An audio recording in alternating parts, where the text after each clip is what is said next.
The second thing we got to realize is that we need to get to what I call the Blackaby point. The Blackaby point is my shorthand version of explaining a concept that Richard and Henry Blackaby outline in their book Experiencing God. And what they say is that God will present people with a God-sized challenge. His dreams for the world are huge. His dreams for you are huge. And we cannot accomplish them in our own strength. Renewal cannot be done in our own strength. It happens when people get to the end of themselves. Now, what's interesting, what the Blackaby point is, when God says, this is what I'm calling you to, and we look at it and go, oh my goodness, I cannot pull that off. So weirdly, when it comes to renewal and that change moment, that growth moment, is understanding that we have to step into a position of helplessness, of actually realizing that God's calling us to this great challenge, but we actually cannot do it ourselves. At that point, we become humble, we become open, we're clay in the potter's hands. So we have to get to the Blackaby point of realizing you cannot bring this renewal with more human striving, with more of human endeavor, that this is the moment where we step into God actually starting to lead us, because we can't do this ourselves. Now, because we have an innate tendency to want to do it ourselves, humans are continually falling back on trying to prove our own worth. Our identity is connected to what we do. And we're often looking for affirmation and identity around us. When we realize that we can't do it in our own strength, when we need to move from a regular mode to a renewal mode, one thing we need to do is change the metrics of how we measure ourselves and what discipleship, what ministry looks like. Most of us as humans look to other people.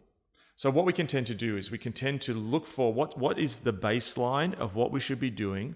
We can look at that in two ways. Number one, we can look at people who are worse off than us.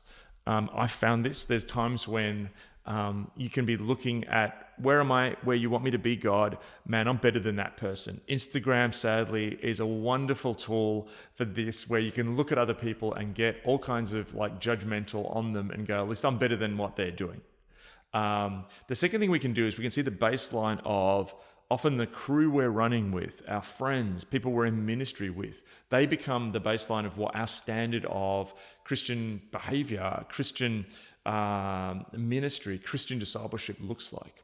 For me, when God started to prepare me for renewal, one thing that he did was he said, stop looking for the baseline from your peers and look to the great saints of history, of Christian history, who have done incredible things for me. Instead of looking at what my pals were doing who were in similar ministry environments, who were similar ages and similar contexts and doing the sort of church or ministry that I wanted to do, stop looking at them and start looking to Wesley. Look to what Jonathan Edwards did. Look to what, these great leaders and deep saints throughout history did.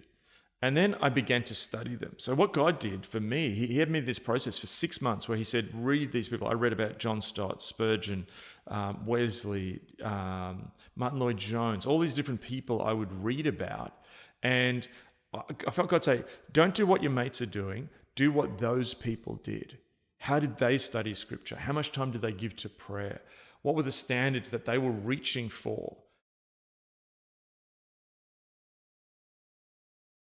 So instead of letting your peers be baseline normal, actually in renewal, your peers are not bringing renewal. You actually need to look to the people in history who brought renewal. And that is like raising the standard of what God's calling us to. Now, again, you cannot do that in your own strength. I can't be those people. And I'm not arrogant enough to think, I'm the next John Wesley or John Stott. But let them be like almost your personal, coach, and be dragged upwards to where they are. And when we start doing that, all of a sudden you'll notice these renewal patterns begin to emerge in your life. As God sort of led you to be looking at biblical figures and historical figures that have followed God and led to renewal, what are some of those postures and ways of living that you have taken from them and the way that they live and applied in your life?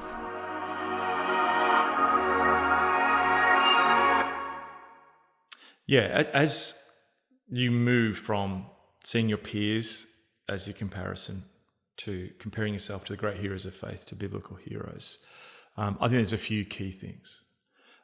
One, you understand the importance of why God made you.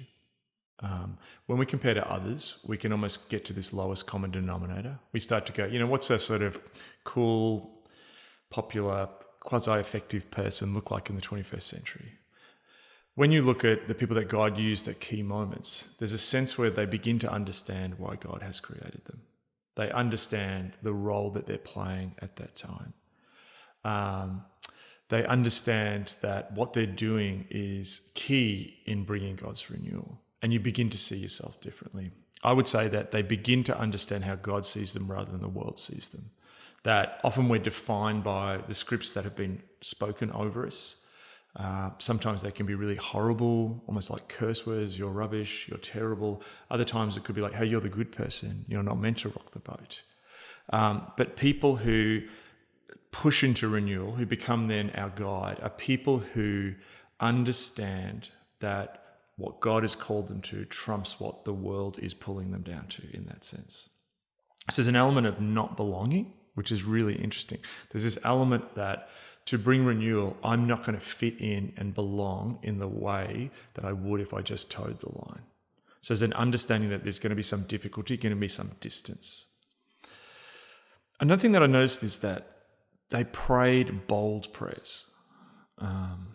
John Wesley said, the world is my parish. That's a big vision statement. He understood that God was calling him and then inspiring others through him to see the entire world as his mission field, not just to have this concept of his just spiritual domain was just the local parish that he was called to. Now, there still might be people who are called to be renewal in their local parish, but you see again and again, God put a holy discontent in these people. They were not satisfied. They wanted to see, not just get church get to stable, but actually see God's purposes rained out. So they set themselves, they prayed bold prayers, and then lived as if God was going to answer those prayers. That's really key. The second thing is that they're just people of prayer. That again, you see prayer again and again. Dawson Trotman, who was the founder of the Navigators. I remember reading his biography when I was young. He died young, saving someone from drowning, and it always really impressed me as a young person. Even before I was really following Jesus, that story I'd heard. My parents were in the Navigators when I grew up, and I remember just reading in his biography, there was a time when he just felt really down, but he would go off with his Bible and he would spend time with God and come back recharged. Now you can see that in a multiple, any of these biblical heroes, you see that again and again. Jesus went off to a quiet place. And I remember it struck me that when I'm down or discouraged or anxious, there's an element that I want certain things to medicate that. I want reassurance from people. And look, friends and people can bring solace and so on. But what I realized about these great heroes is they took it to God first. God was their first point of call, that he was their resetting point. That thing that Jesus did, as I just said, of going to that lonely place. You see that again and again in his ministry. Go to the Father, dwell in the Father, be that vine, that connected to God. That's just an absolute key thing. Also, they were people of the word. I just keep seeing that again and again. These people just didn't read their Bible because they had to. Scripture became the entire story world, thought world, frame world. Everything that they lived in was really like someone who's learnt to dance the tango for years, where they understand their partner and they know all the micro movements through muscle memory. Scripture plays that kind of role in all of these great people. So they can read the scriptures, and then what they're seeing in the external world, it's like this dance where the two go seamlessly. And they understand, therefore, that they're playing this story as well. I think also the other thing with great people of God is there can be people who almost have a Messiah complex. But I think great people of God also finish well so often. They understand that God calls them to something for a time.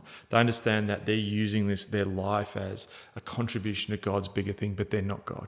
They're not Jesus. And so they train other people well. They have systems which replace people after them. They think forward. They want to invest in the future. They also, interestingly, learn from the past. You see so many of them have the same books come up. So many of them read the devotional books that have sustained the church through history. So there's this really interesting anchoring in the past, but also investment in the future, but living that fully in the present. They're just a few of the ways that I looked at and thought, man, that's different to the people around me. I want to try and live by those principles. And yeah, it's a wonderful, exciting way to live.